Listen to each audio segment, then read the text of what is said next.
What is up, everybody? Welcome to episode number 24 of The Edge.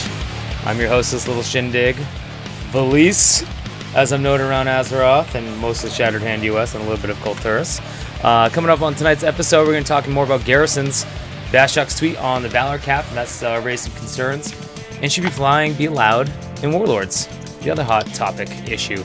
Matt and Katie are going to be arguing both sides of that, but first, I'm going to bring in the man, the myth, the legend himself, Mr. Matt Lowe. What up, dude? Someone at Blizzard is either listening to me or they felt the same way about priest healing that I kind of ranted about last week. So, because right after my little rant and after my priest post on my blog, they kind of added spiritual back and they made divine science in it. So, props to that. See? Yeah. See what happens when you say things on this podcast? See, that's what happens when I start things get done. About stuff. People listen when I complain. Who needs the forums? More often. Just get on this podcast. I think Rogue should be nerfed. I hate you. Also, if you hadn't noticed, we have a third guest co-host for the week. We're going to give a friendly welcome to Katie. So welcome, Katie. Welcome to the show. Hello. Nice having you. Tell us a little bit about yourself. What do you do? Who are you? All that kind of stuff. In the World of Warcraft, I play a mage. I'm in a semi-hardcore raiding guild on Zul'jin by the name of Bound. I'm mostly known for my Twitch streaming. And, yeah, just a big fangirl. Nice. What's your progression? We are 13 of 14. We just got our first week in on Garrosh last week. Nice. 24-man progression. Woo. Yeah. It's hard mode. Love that. Love playing short-handed. Extra hard mode. Seriously. Cool. Well, welcome to the show. Excited to hear about your opinions and your take on a lot of things we're going to be talking about today. Per usual, just to mention, nothing really minor news other than the Gaze of the Black Prince buff is going to be extended from today, which is July 15th, until July 29th. So for you guys who haven't done the Legendary Quest line yet, to get your cloak, or you want to do an alt, or you simply are bored, now is the time to do it. Something that it seems like Blizzard likes to do, some kind of weird pattern they're developing, or it's like, okay, we're going to give you this awesome buff, then we're going to take it away in a week, and then we're going to give it back to you again for like another 2 weeks. It did with like Diablo. Yeah. They're like, oh, here, we're going to make the drops 100% legendary, increase it. Oh, never mind, we'll just keep it. Yeah, okay. I mean, it makes the game better. They're taking a page from like the Call of Duty crowds where they give you like double XP weekend or triple XP weekend or whatever it is, right? So dude, they need it. They need to keep you hooked until Warlords, you know? Right. They're getting close. Like, I better work on this alt because it's double rep bonus week or something like that, right? So now I'm kind of gradually working on my 5th cloak for my, third priest. It's crazy, man. What is wrong with me? But I mean, right? they're trying to get you going and keep you busy until Warlords. And speaking of Warlords, the big thing of Warlords, of course, that will keep you super busy is Garrisons. And that's one of the things we're going to be talking about again. I know Matt has been talking a lot and looking a lot about into this in terms of information and how it's developed in the beta. So, what have you found? So Garrisons have been more fleshed out.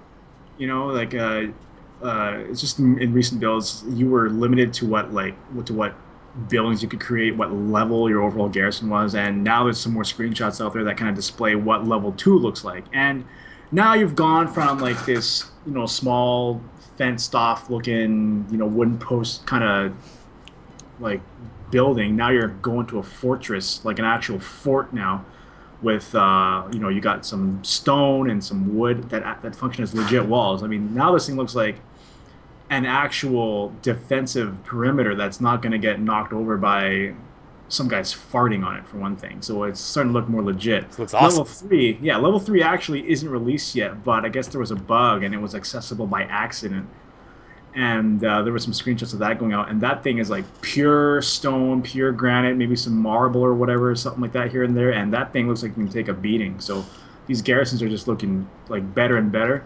And I know some people, there were a lot of players that were kind of discussing, well, why can't we get like a night elf garrison or a gnome looking garrison, or level things like that. But I believe there was a tweet not too long ago by, I want to say Mumper. He mentioned something about the Gnomish workshop that allows you to kind of change the appearance of certain buildings or alter the aesthetics slightly in some way. I haven't seen if that's actually in yet, but it looks like they're considering the idea of allowing you to customize the appearances of some of your buildings. Who knows if that'll be in the final version of the game, obviously. So, Dude, imagine maybe. that. Wouldn't that be Yeah, hilarious if you're like this giant night elf and you're trying to go into this little gnome hut? like this gnome tent, or You yeah, like don't exactly. fit. Yeah, can't get in there at all. You gotta like you have to actually crouch and kneel just to go inside or whatever. Like And, this like, place sucks. Actually, it would be funny yeah. if they had like a little teleporter outside, since they're kind of Right, good at like that stuff, and you that's can what we teleport going. in since you're too big. Or Oh there's a god, little platform you gotta stand on, and there's a shrink ray attached to it, so you gotta shrink yourself down and that'd be actually kind of walk. cool. We are getting Yeah. way too into this, but no, it's Anyways, yeah. So okay, let's talk about the buildings for a little bit. So there's now we know there's three types of plots. We've known this for a while, but it looks like they've started to finalize each one a little bit more. You only get at maximum at level 3, the highest you can go in your garrison. You get your small plots, your medium plots, and your large plots. You get 3 small, 2 mediums, 2 larges, and each one offers you a specific benefit. Now, the small plots, they do little profession-based things. So you got your alchemy lab, which can generate random potion. The enchanting one lets you give you extra mats when you disenchant stuff. So like little minor perks like that, which is pretty neat. Medium plots give you, I think, a bit more of a bonus. There's a lumber mill, which gives you increased resources. You have a sparring arena, which this was actually pretty cool. So the sparring arena gives you these little buffs when you're out and about in the world. So it increases your health regen by 3% and your mana regeneration when you're outdoor in Draenor. You can breathe underwater for as long as you want, and you can safe fall in outdoor areas. And if you're under 35%, you activate this kind of ability where you take reduced damage by half. So it's kind of neat. And the large plots, those ones are like the money buildings, of which you only get 2. You know, the Mage Tower gives you portals to Ashran or Nagrand or wherever you want to go. You get stables. This one's pretty good, especially for PvP servers like what I'm on right now. Reduces the chance of you being dazed on a mount by 50%. And increases your mount speed. We will discuss flying mounts at a later part of the show, but I thought it was something that was kind of that's really neat. awesome Yeah. because that is a giant pain in the ass. Raiders are going to want the armory because you get a free raid bonus roll once per week. Yeah, it's gonna be huge, especially at first. That, if you are min-maxing and you're a raider, you're going to want the armory, and you're probably going to want the barracks. Those are my picks personally. There's all these other ones that are great. You can build your garrison however you want, but as a career raider myself, I'm going to be shaping my garrison in such a way that it's going to, give me as much of an edge. You see what I did there, Yeah, right? it's so freaking Yeah. terrible. Oh, come on. That kind of Oh, feels I like thought a that was little bit of a waste. I mean, it's a time saver, but a bit of a Yeah. waste. Because it's not giving you more rolls for the week. Like, you don't get an extra one over everybody else. right. But it's a time saver. Instead of like now, instead of having to go out and, farm your 50 coins, you only have to go farm 30. Yeah, just get one extra roll. So it's nice. It's a chance at more stuff, hopefully, right? So, yeah. So Katie, what's your take? I mean, what do you think? Garrison's Yeah, like, what do check you out what do you Garrison's got? build. I'm excited because I'm a professions junkie. Oh, you're one of those people. She I is. am. One of those perfections, yeah. It's funny because I hate alts. I don't like them, but I have lots of them because I like to put professions on them and have all the professions and be like, hey, I can make all the things. So you're basically like the person that can you're self-sustaining entirely.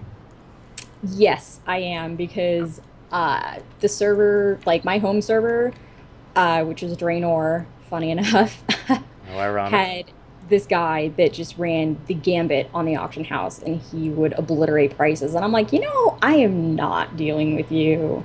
And I got a lot of free time, so I took advantage of that and, actually managed to turn quite a profit with it in addition to benefiting myself. And I don't know, I got hooked. I had a friend that did that once. He like bought everything on the Shattered Hand auction house and then resold it all for like a 25% markup. Don't ask me why. Nice. The dude had a lot of gold. Like, Yeah. he had a lot. I wish I had the of gold. resources to pull that off because I could use some gold too. Because that's what he's like. He's like, well, why not? Like, he started looking around. He's just like, other than the stuff that was like ridiculous, like the mounts and like The really ridiculous things are already marked up at insane prices, but like a lot of the smaller items, the crafting materials or the herbs or the things that you needed like really back in the day to really help out, especially towards the beginning when a lot of people didn't have.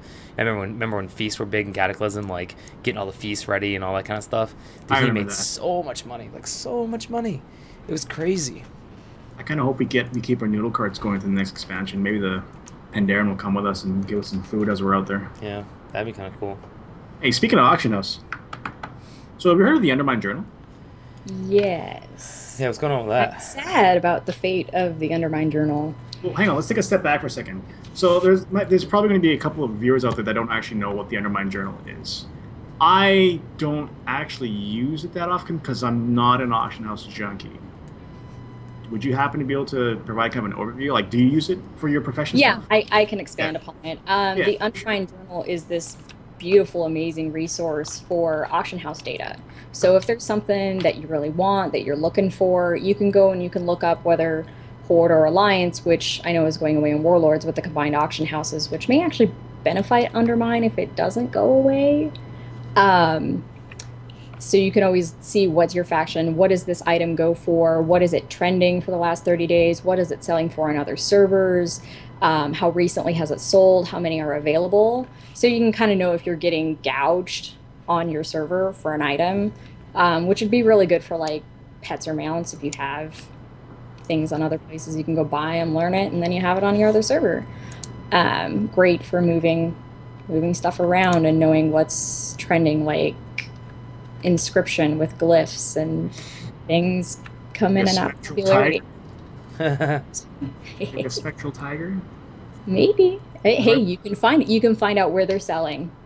It's a pretty cool thing though. It is really awesome. It's really neat. Like the amount of data that they amass and put it in a friendly format is just really nice. It's like, right, and they're closing up shop, right? They were having problems with their hosting, so it's not. One of the confusions is that like they couldn't afford their hosting, so people are like, oh hey, and it is a paid service, but you can also use it for free. There's just a lot of extra features if you pay for it. Right. And I guess it's just a one-man show. Like it's one guy that runs this whole thing, and they were having issues with their hosting, and because they couldn't come to an agreement with that, they're shutting down the site at the end of the month. And basically they said if they can't hammer out the hosting issues by the time Warlords launches, it's going away. They aren't going to bother with it anymore, which makes me sad. That is rough. It sounds more like a money issue. Yeah. I mean, I'm sure there's more that's going on behind the scenes in terms of what they can and cannot do, but it's kind of I think it was that the hosting couldn't meet the demands because it is a pretty popular site. Yeah, well, right. But if you had better money, he could get a better host. You would imagine. You know what I mean? Why doesn't he just put it on Kickstarter? If people can donate $75,000, that stupid potato salad shit. That has me so mad, man. Have you seen that on Kickstarter? I saw that. I saw a lot of people reneged their donations though because it was back down to like 40,000. Dude, it was either way. Like that's so ridiculous. Buyer's remorse. I don't know if you can kickstart a project that is based on a licensed IP or a product though. I don't know if you can do that. Yeah. Well, I mean, technically it's still your own program though. Right, but well, you're basing it. Kickstart Reading Rainbow. Why not? Well, yeah, but that's because the founders gave permission to do that. Fair enough. Because it's but Blizzard technically does give permission for add-ons, right? They do, but this isn't really an add-on. I don't know. It's kind of a gray area, I guess. They'd have to check with Blizzard Legal if they want to do something like that, and you kind of see. So that's interesting. But you would think, though, like with the whole, as you mentioned, with the auction houses unifying under one thing and people being able to buy stuff across faction, that it would theoretically be easier to comb through the auction houses because instead of pulling in the neutral, the Horde, and the Alliance data, it's pulling one for each server. You would think so. Well, I mean, a lot of things are going to happen. With Warlords coming out, a lot of things are going to be changing. Unfortunately, some for the good, some for the not so good. But as of right now, all we're stuck with is the beta. And as some of you may know, I can't friggin' play the beta because Blizzard is making it impossible for me to stay connected. So, I'm sympathetic. that's something else we want to talk about is like, our experiences in the beta, some curiosity things like, how we're going to be interacting, the things you do, how you're testing it, you planning it with friends, or maybe none of your friends get invited, so you're like having to make new friends, but really you hate them because they're not your actual friends. At least you get to play, okay? You know what I did last night? You know what I did? I played Diablo 3. I played Diablo. I was so bored. I played Diablo 3. And there's nothing wrong with that, playing Diablo. They'll come up with like a dance thing or something coming up soon. I played a depressed drinking game. It was every time I thought about playing the beta, which I couldn't, I would drink while I played Diablo 3. So how many six-packs did you go through? A lot. Yeah, I bet. For you guys that, in the beta, been playing the beta, stable enough to actually enjoy yourself. So what have you been doing in it? What's changed? What do you like? What you don't like? What's going on? It's been a disconnect fest, that's for one. So even though you can't get in, it's just equally as frustrating as connecting in and either crashing out or disconnecting every 15, 20 minutes or so. Yeah, I can't even stay on for that long. Yeah, but it gets old. It really does yeah. get. But it is a beta. It's expected. It's not stable. It's not done. It's not even smooth out yet for sure. And we're just lucky to kind of go in there and kind of help them polish up the game a little bit and kind of get an early access preview as to the new content that's coming out. Allegedly, the developers are planning on opening up, how to pronounce it, Gorgrond and Spires of something or other. Spires of Iraq? That's the one. Allegedly. That's the rumor. This is unconfirmed. Was that like some kind of like Reddit post? I don't remember what my source was. I think my source was Twitter and a forum post. So it's Your sources, Twitter and forum. Your source was a 6-pack of Coors Light and a deep dream. But and we're supposed to be seeing Negrand and another zone after. Oh man, I'm so good with names. But yeah. No, it's once it gets a little bit more stable, I'm gonna be really excited to get in there and check it out. I really want to run some dungeons.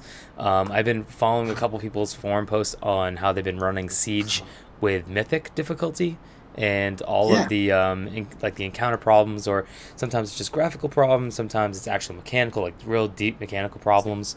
So it's been interesting to see kind of how people have been checking things out and what they've been testing specifically. If you guys could stay on long enough, let's say you could play for a good 4, 5, 6 solid hours, what would you guys want to go test and do? Like, what would be the things you guys really want to sink your teeth into? Still thinking. The old on the spot question. Obviously my baby, my mage, just to see. After having spent a year on an Australian server, despite the fact that they're hosted in the US and I had the amazing MS, I raided with 9 other people that had horrible latency. And the responsiveness change is, cutting off 200 to 400 MS delay and input and result. So I'd be curious to see what that feels like. You got to think like 5 seconds ahead. For what you want to do.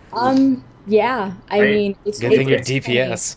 The amount of there's some amazing players, that play on the Oceanic Realms, and the crap that they have to deal with blows my mind. Like, I just left Frostmourne for Zul'jin, and Zul'jin's hosted on East Coast, so like my MS dropped went from 19 to 80 something.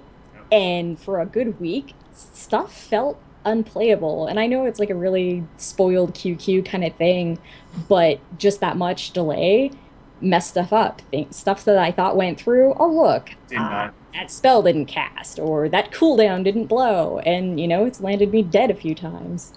So I'll be excited to play with that and see how that feels. And then after that, I am face first into Garrison professioning.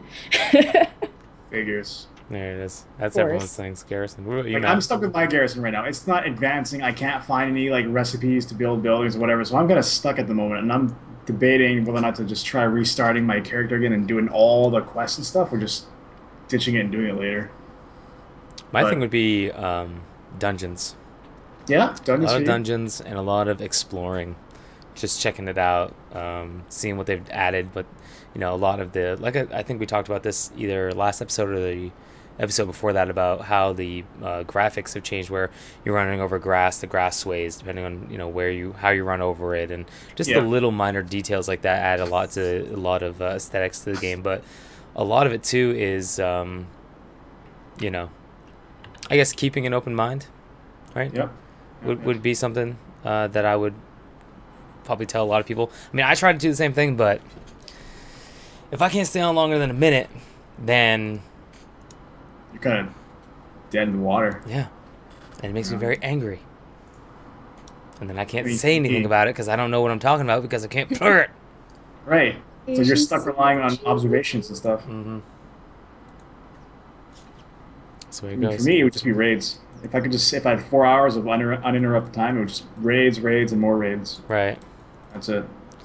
Okay.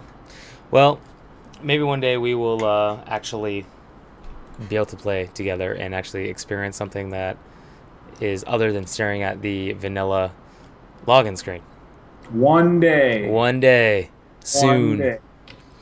So moving on, the other thing that we wanted to mention real quick was the Bashok's comment on the Valor cap in Warlords. Now he did tweet out something saying basically it was response to it in a kind of a longer conversation about how they wish that they would increase the cap, and now he's saying that it's going to involve a client-side patch in order to do that. Right. And you guys, can you kind of like follow that up with anything? Is there anything else that you guys, any details in terms of what he said specifically with that, or is he just kind of like, well, it's just going to require a client-side patch, and we're not really interested in that, or how did that really play out? From what I gathered from it, it wasn't a lack of interest. It was the fact that it's not and I quote, a non-trivial change. So it's not something that they can just, click on like they can the Valor and the reputation buffs that we've been, seeing the alternating benefits of, that people are, kind of dissatisfied with. Right. So that's what they're placating us with, is those buffs, which is something that's easily turned on and off. But further down in the exchange that Bashiok was having with people was that the new system that's WoW is built off of, the actual programming is changing, which is part of that responsiveness change, but also hot fixes and patches may become a thing of the past, where they can just run it without having a huge client-side change. They'll have that ability, but whether or not what they do with it is still up in the air. It's like that old feature. Can we increase the slots of our backpack from 16 to way higher, right? Because we're still using a 16 slot backpack as our main bag. So I guess this is one of those iconic things I just don't want to change. They I don't know if it's could easily change that. Maybe it might take more time than necessary.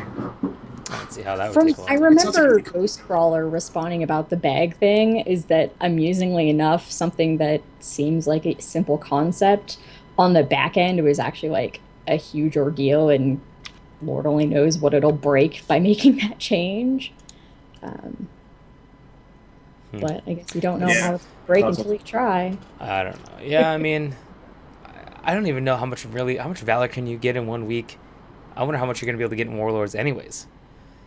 I mean, yeah, Well, you there's could no increase way you can increase with the cap, Valor. but does it matter? Yeah. That's kind of the big question: is all right, how much Valor are we gonna be able to actually receive? If you get the absolute most Valor per week, what would it be? Other than being able to run heroic scenarios. I mean, you get a little bit from that, you get a little bit from this and that. But are they going to limit that? Put a cap on it? What are they going to do? So, it's interesting to see where they're going to go with that, because if they raise it, then people are going to just crack out on that, and again, that's going to make people go through it faster, which means that they're going to burn out faster, which means they're going to get away from the game faster. Yeah. It's basically a false sense of difficulty by making you do something in a prolonged manner, because all you're doing, the only thing that's difficult about it is you spending time doing it.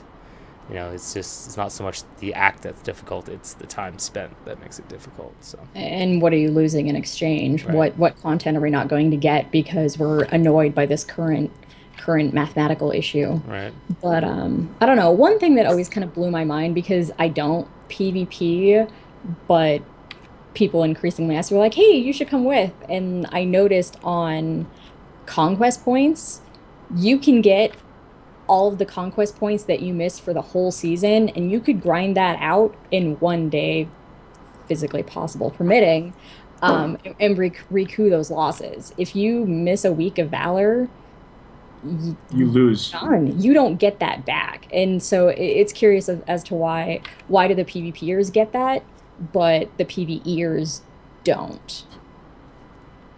That's a good point. And that's where, you know, that's interesting that a lot of these issues haven't been resolved by now. I mean, we have been, this is what, the 5th expansion? So, Yep. right, BC, Yeah, Wrath, five. Kata, Mist, Warlords, 5. So, yeah, I mean, but the other great debate is the one I'm looking forward to hearing you guys talk about, because I'm gonna chime in myself, and when I feel salty about it, is the hot topic issue of flying and Warlords. Flying.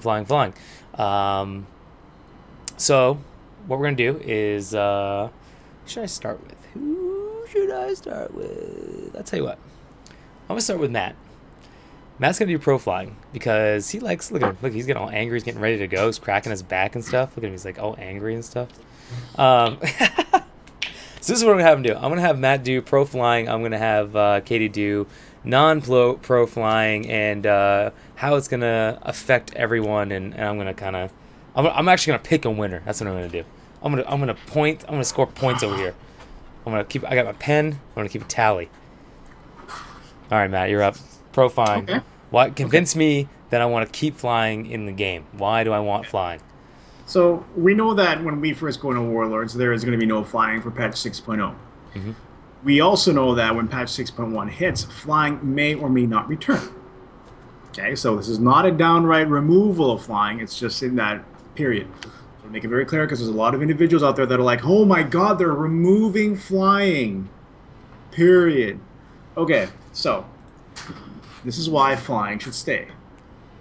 For one, there's the issue of convenience. We can get from point A to point B much quicker. Look, the bottom line is we play this game, we pay to play this game, and not everyone can spend countless hours on the game, unfortunately. We have a limited time in what we do. Why would we want to spend our time riding on our mounts, going from our town, and just riding out to the mountain somewhere and dodging bugs, monsters, and all that crap, and making sure we make the jumps that we have to do, when we can just fly there instead and not waste those 10 minutes, right? Because I don't know about you, but I would much rather be out there raiding and playing with my guild and my friends, as opposed to spending time playing freaking Frogger with the WoW terrain. So it is no fun at all to get days and fall off your mount, all right? I mean, thankfully, there was that Garrison thing I mentioned earlier, which prevents that, which minimizes that, but still. At the same time, you know, it's a total time saver. It's a time thing, for sure. Second,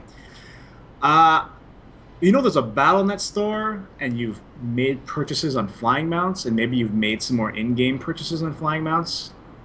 And if they remove flying, well, they just kind of tanked the value on those mounts that you picked up. Yeah, so that Drake that you bought, that shiny dragon that you picked up, well, it's going to be grounded now. And you paid $25 for a flying mount, which you can't use to fly on anymore. Now, I don't know about you, but as a customer, I'd be pretty irritated. I'd be like buying a car and then finding out that it's a boat. It doesn't actually move. Yeah, it's actually a boat, or it doesn't actually move. It's just, you know, it's cardboard or something like that, right? Third thing. Okay, so I understand the argument that, you know, Blizzard has invested a lot in the content of the game, and that we're there to see everything and see the whole world and all that stuff, which is good. I understand that, because we want to go through everything that we can on the first time, and not want to see all the quests and see the world, and, you know, not waste all the quest designers and the graphic designers and the sound guys' times. totally get that. What if we're on alt number 3 or alt number 4 or alt number 5?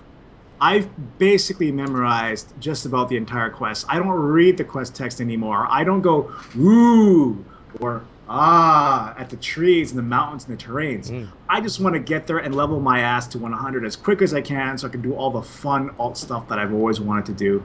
You know, like raid on my alt, for example, or do all these cool profession things on my alts. It's just absolute unnecessary time. I am an efficient player. Okay, that's how I play. That's how I have fun.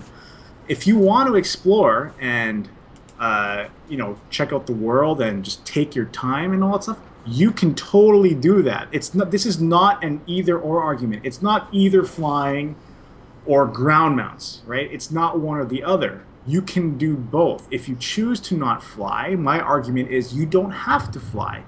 It hopefully that all the instances that will be available and all the content that's available will be freely accessible via ground mount. You can choose to do that if you wish, but don't penalize us flyers because we love the air. That's my argument for keeping flying. That's a pretty good argument. I'm feeling pretty good about this. I feel like now I feel like Michael Jordan. I believe I can fly. You're right. Okay. I feel like I need to go and explore now. I'm ready. I want my wings. You know? Yeah. Let's see if Katie over there can clip them for you. Yeah. I don't know. This is going to be interesting. Let's see if we can ground you back in reality.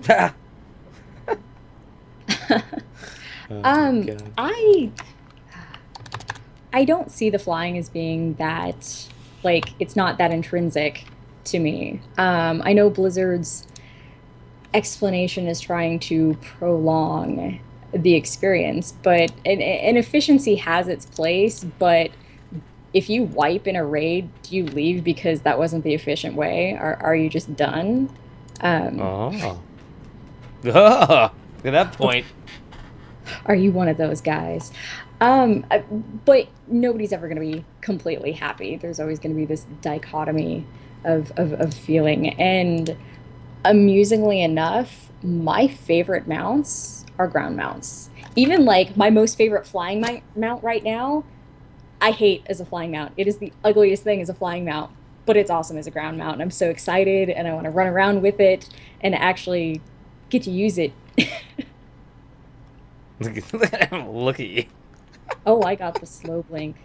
The slow blink. But it is what it is. I feel I'm scared.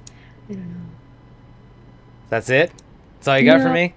It's not. I mean, I can understand that succinct, I'm going to jump down, I'm going to grab that node, I'm going to kill that one mob, but again, I'm an auction houser. I like killing things on my way and looting them and benefiting from their demise.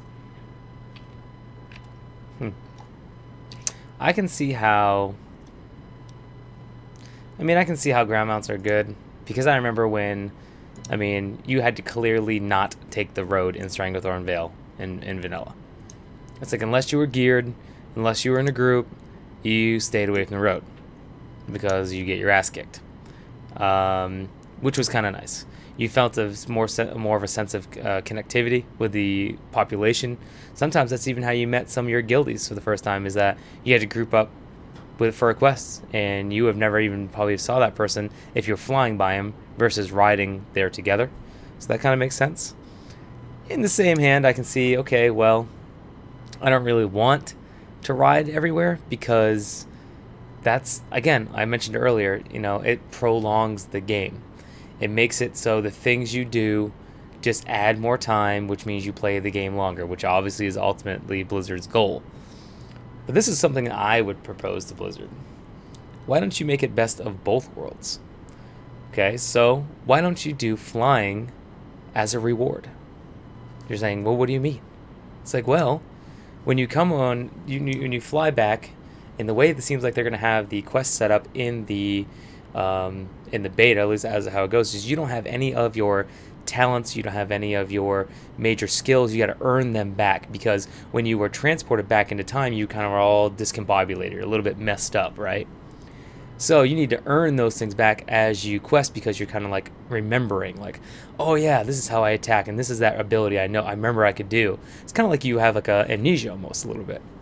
So why not make it so as soon as you complete the end tier raid, you get the achievement, you now unlock flying. So it makes it a couple different things. It makes it so he's going to strive to do something in the game. It's more of a, I got it again, like I remember, boom, it's great. And that's also going to push people to do that thing. Now, a lot of people can say, well, I PvP and I want to fly. What about me? Well, who's to say that they can't do something with PvP? It doesn't have to be a certain arena rating, or maybe it has to be so many battleground wins. Maybe it has to be something along those lines. But at least I know for PvE, because I'm a big PvEer, that would be a pretty awesome thing. To go in there and be on a ground mount at first, and then going in, killing the either the one of the middle tier bosses like halfway through the expansion, and then unlocking flying for the remainder of the expansion, which gives more people time to catch up. Because, you know, think about how cool it was when you first saw that one person with that legendary or the epic or whatever. You know, and same thing with flying. Now that person's flying over your head while everyone else is on the ground. I mean, it's like, ha, you know, I gotcha. But you're gonna have those people that are like, Guess what, guys? I pay $15 a month just like you. That's not fair, and I need to fly because I have kids and I have diabetes, and if I just, you know, I don't have time for this. that's what I would do. You know, you're gonna make it a reward system somehow. Maybe involving the garrisons, perhaps. No, yes, yeah, because they're gonna shove the garrisons idea down your throat. But I have to say, based on the arguments, now I kind of want to keep flying because I think Matt won. I think Matt won the argument. I got one question for you. Did you guys play in Kata? Yes. Yeah, Yes. that's where I get my legendaries. How did you feel about Kata as an expansion overall? Well, I got legendaries, so it was good for me. And Okay, and that legendaries, that was at the tail end, so that flavor of those legendaries was the last thing that left your mouth for Cataclysm. But how did it start out?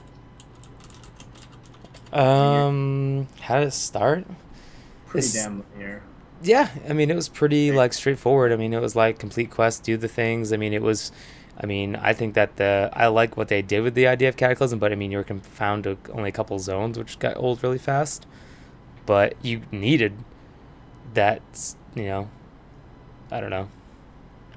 I don't really know how to answer it in terms of how you're asking me. Like, I knew what I was getting, so I was excited, but I mean, it was very linear.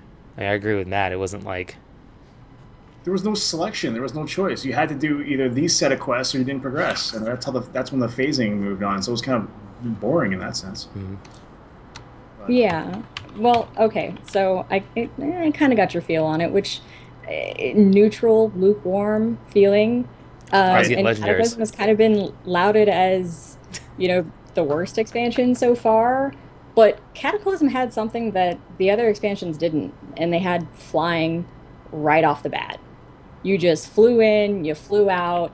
It wasn't very immersive. There wasn't a lot of, you know, getting out and spreading your wings. Well, maybe there was, but you spread your wings, but did it spread your mind? Did it spread your mind's wings? Did you feel like you were a part of those worlds, or you just kind of touched base and got in, got out, and was over with? I think the reason I'm looking why for- I no, I totally see your point, and I think it's a great counter argument there. I think the reason why they did that though is because they spent so much time and money redoing the entire world that they were like, okay, like, we want you to go experience this. Like, we want you guys to go fly around and go check this stuff out. And you know how many of us actually did that?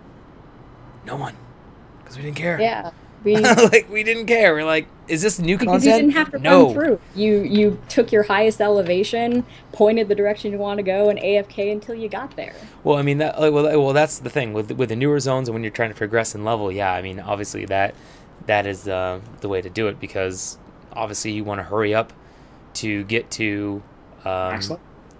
max level, because you got to hurry up and start doing your dailies, which means you got to hurry up and start getting your starter gear from the dailies or from rep So you grinding, start raiding. so you can start raiding. So yeah, but like I said, I think the biggest reason why they did that was simply because they wanted people to go and check out the the aesthetics of the world. You know, it took them a long time. It took them a really, I mean, Wrath was out for forever before Cataclysm hit, because, and the only reason why was because they had to redo the world. They want to put the splits in the barons, and they want to do all these things and make it look like the world was like destroyed. But it's like, if the way what they messed up there was, you know, flying didn't have to be necessarily a given thing in the beginning, but they also didn't make us go back through and experience those destroyed zones. You know, it was more like, just go check it out when you have time. No big deal. We got some more stuff for you. We'll distract you with some Twilight Highlands, and some Deep Home. You'll be all right. You know, forget about those Southern Barons. You forget about that. I don't know. It feels good that you're gonna have to go through it and actually get a chance to appreciate what's there, instead of like, hey, we're gonna throw it out there, but you know. Well, that's why I think that they should add it in later as maybe some type of reward system, whether it's with the garrisons or something. Because here's the thing. I agree with both of you to a certain extent. I agree that you should have ground mounts at first, because you are going to experience a lot more of the world. You're going to be able to interact with a lot more people. There's going to be a lot more world PvP going on. There's going to be a lot more like engaging, which is awesome. But once that novelty wears off, once that newness and that excitement wears off, shyness, yeah, no one gives a shit. Like, they're like, please just get me through this. Like, I don't care. Like, I've done this. Like, I've had to run back. I mean, remember when the quest, like, especially in like a BC, and you have to run like forever away to go turn it in, and then you run all the way back, and you run, turn it back in, run all the way back. I mean, that sucks especially if you're trying to level your alts, which I guess now, I mean, you can boost a lot of it past a lot of the old content. You could buy your 90 or whatever. But you're still, I mean, at some point, I think they need to make it so you can at least unlock flying. But I also don't think it should be given to you. I think it should be something that you earn. I think that you need to establish yourself, and I think that the garrisons is a good way to do that. Building up your garrison, because it doesn't matter if you're PvE or PvP, you're gonna have a hand in garrisons, and they are going to incorporate into the questing. Again, it doesn't matter if you're PvE or PvP, you're gonna have to quest at some point, most likely, because you want to check out some new content. So that's what I think. That's my 2 cents. Matt still won though. Don't be sad. Matt gets the invisible trophy. Yeah. So you can put it on your shelf. I win. Don't worry. There'll be more times when. Well, there's one thing I would add actually for the opposition. I would also say that during vanilla there was no flying during vanilla. There was no none of that stuff available, right? So, and this also meant that you don't have to build, for example, the whole mountain. You only have to build and texture the mountain that the players are going to see from the ground. So that would actually shore up resources and save time and effort, which could then be spent on other aspects of the game. So from a developmental standpoint, if you don't have to create content that's meant for flying, you can then spend it on other details, other gameplay features, for example. Mm-hmm. So that's another argument I would throw out there too. That's from a developer standpoint, though. There are, though, I've been watching a bunch of people play the beta since I can't, and when they're using Farsight and they are checking out different areas of the game that haven't been released, there are quite a few places where it looks like mounts would want to go. Yeah, flying mounts. Yeah. So, I mean, and it just adds more exploration to the game, right? Because now we can go up. Up is a thing. Remember in the Grand, there was those floating islands. You can go visit those. Imagine if you're in the ground, you can't go hang out on your own floating island. How sucky would that be? You can't go sit and relax on the waterfall and just watch the rest of the world pass you by. Yeah, I want to be on that waterfall. Yeah, exactly. I paid $15. Damn it. Yeah. That's my waterfall. Who does not want to hang on their own waterfall island? You might pay your $15, but you're paying for a tailored experience. You're not paying for a sandbox. If you want to pay your $15 for a sandbox, you can go Minecraft. Yeah, Minecraft, yeah. But at the same time, yeah, but it's different. I gotta build it. I don't want to. He's gotta put in the effort to create. I pay someone to build it for me. Okay. This is the world of Seancraft. Yeah, this is the way this works. Well, and that's how you're spending your $15. You are spending your $15 for somebody to give you an experience. Yeah, I wish it was $15 for an experience.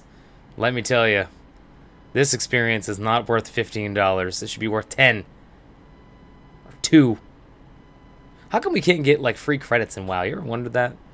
That's kind of a bad time to bring this up because I gotta cut the show. But it's like, why not?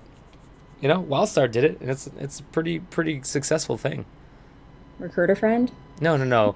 The units so you can you unlock in the game so you can get game time instead of having to pay real money. I think because of all the exploitation, it would. I mean, I very think much Blizzard has scratch got to the get that figured out by now. I mean, it's different to implement something like that 10 years into a game as opposed to implementing it from the get-go, because no, that's true. I agree with that. It's kind of like that mount, or excuse me, the pet that they're retiring, that you could buy it for money and then sell it for gold, which was cool when it first came out. You could make heaps of gold off of it, and now it's nothing. Now nada. Nada. Nada. All right, so there you go. Matt still won, by the way. I know you're trying, but I'm trying. I'm trying. He's still won. Don't worry.